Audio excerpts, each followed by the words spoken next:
New Zealand has the highest rate of domestic abuse per capita in the developed world. Abuse needs silence to thrive. In this series, Simone Butler, herself a survivor of a vicious attack by her ex-partner, meets those brave enough to break their silence.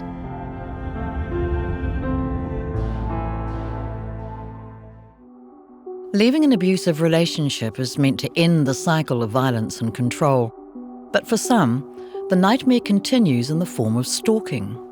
An estimated 15% of stalking cases worldwide results in homicide. Tina was stalked by her ex-husband for over 3 years. For protection, her identity has been concealed. It was all-consuming. There was not one part of my life that it didn't impact. It impacted friendships, my job, and my ability to focus on my son. I think when we talk about stalking, it conjures up this sort of image of someone following them home from a night out, down a dark alleyway. That's not the modern day stalking. Most stalking, in my experience, is phones, typically because we have them on us all the time. But it's also through email and social media. Cyberstalking is a very real form of domestic abuse. Security specialist and ex-detective Darren works with victims to help them deal with the nightmare.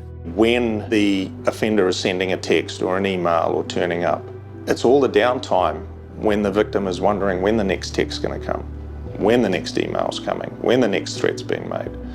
So it's not just at that point of actual offending. And that's why stalking is a 24/7 nightmare for these victims.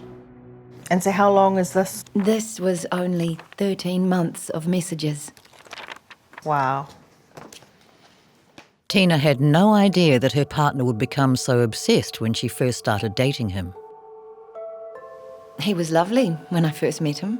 He was good looking, really educated. You said you were in the relationship for about 12 months before the physical violence started. Were there any red flags? Yeah, looking back, there were a lot of red flags. I think during those 12 months, I knew that things weren't okay, but I guess you kind of hope that you're wrong. You know, I was in a good position in my life. I had a really good job. I had great friends. I lived in a great area. It didn't happen to people like me. I felt the same.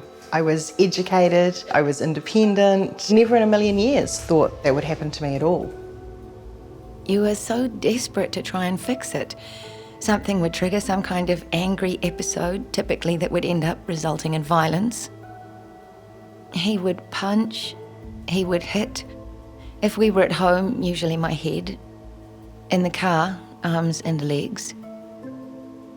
I ended up with quite a big dentist bill from one of the attacks from him. After you moved out to escape the abuse, what happened? It got worse. I got myself just a small rental property, what I thought was going to be a safe place to be. And I thought I'd have the opportunity to sort of put my life back on track. We had a child, so I still had to communicate with him. But what he then did over the next nearly 3 years was worse. Domestic abuse is very much about coercion and control, and stalking is a continuation of this, as Dr. Alison Towns explains. A defining feature of domestic violence is excessive control of a person. So in the context of stalking, that control can prevent her from doing the things that she wants to do. These victims are living a 24/7 hell. And having a child together meant Tina couldn't just change her phone number. He just wouldn't leave me alone. And when I say he wouldn't leave me alone, he wouldn't leave me alone ever. All day, all night, he would contact me via text messages. What sort of messages did he send? Were they threatening? Actually, if you take one message and read it, there were a lot of "I love you" and "I miss you." "I just want to be with you. If you would just be with me, everything would be okay." So if you took all the messages, and there were thousands, most of them were not that threatening. But they were just constant. And then they would ramp up to, "Why aren't you answering? Why aren't you answering the way I want you to?" And they would get angry. That anger would always happen. I mean, I knew what he was capable of, so there was always fear. He would send emails, he would phone all the time. The length of the messages were really long. I would know a message was coming because I could see he was typing a message, and it would sometimes take 4 hours for him to send that message.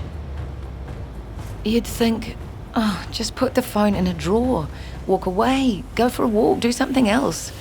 But you actually can't.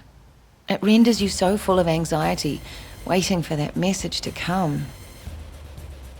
There's no doubt that the digital media has brought stalking much more into people's lives. Many victims of stalking talk of being imprisoned in their own home. He used to do things like look in the rubbish. One evening I was sitting at home on my own, my child was in bed, and I turned on my Bluetooth speaker, and about 15 minutes after I put it on, the Bluetooth speaker said it was connected to his phone. So I knew at that point he was outside. But you know, there is nothing you can do. You just sit tight and hope nothing bad is going to happen. I'm not afraid to ask for help. I did reach out, but no one could stop him doing what he was doing. It's not seen as a real crime. It's seen as just somebody annoying somebody, which is the sad thing about the Harassment Act, because stalking comes under the Harassment Act. Now, harassment, if you think of harassment, or any normal person thinks of harassment, it's like somebody being annoying to you. Well, this is nothing about being annoying to somebody. This is about psychologically controlling somebody's life. The authorities do need to look at legislation that is more specific to the offences of stalking. Other developed countries have criminal stalking laws. We don't have a criminal stalking law. We have not taken stalking seriously. Stalkers are extremely dangerous and can be stalking with a view to killing that person. Stalking is associated with homicide. I knew that from the messages and the sheer volume and the intensity of it that he wasn't in a normal space. The obsession had become so profound. I actually thought that he was going to drive off the harbour bridge with our child in the car. Or he was going to kill me, or all of us. Yeah, I was really, really, really scared at that point. Tina had good reason to be scared. 76% of all women murdered by an ex-partner were stalked first.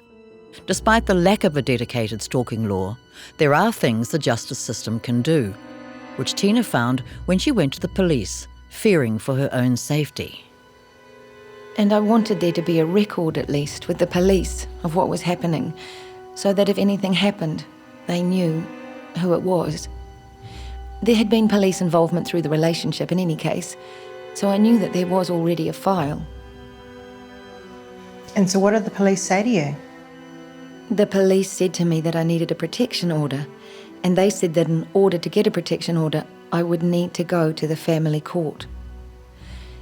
The thought of having to face him in court was terrifying, and I knew that he had said to me previously, if you even try and get a protection order, I'll just tell the court that you're crazy, and I'll have our child removed from you. They have to reach out for assistance. They do need to confide in somebody, whether it's a family member, whether it's a neighbour. They do need to speak to somebody about it, and the earlier the better. They need to go to the police. They need to at least advise the police and lodge a harassment complaint with the police. They need to obtain as much evidence as they can. Just keep a record of any and all interactions with the offender. Tina did go to court, and after a huge struggle, finally managed to get a protection order. It was difficult, it was really frightening, and it took a long time, but it meant I could get on with life. As soon as the protection order was put in place, it did mean that someone else was watching, so he knew that he couldn't continue to do what he was doing. How are things now? They're good. I'm okay. I'm good now. I've got a good life. I've got good friends. I've managed to get myself into a much better space.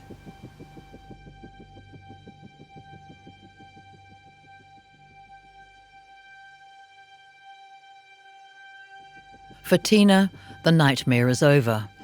But for many more, the nightmare continues day in and day out. Stalking and cyberstalking are currently not defined by the Crimes Act in New Zealand as an offence.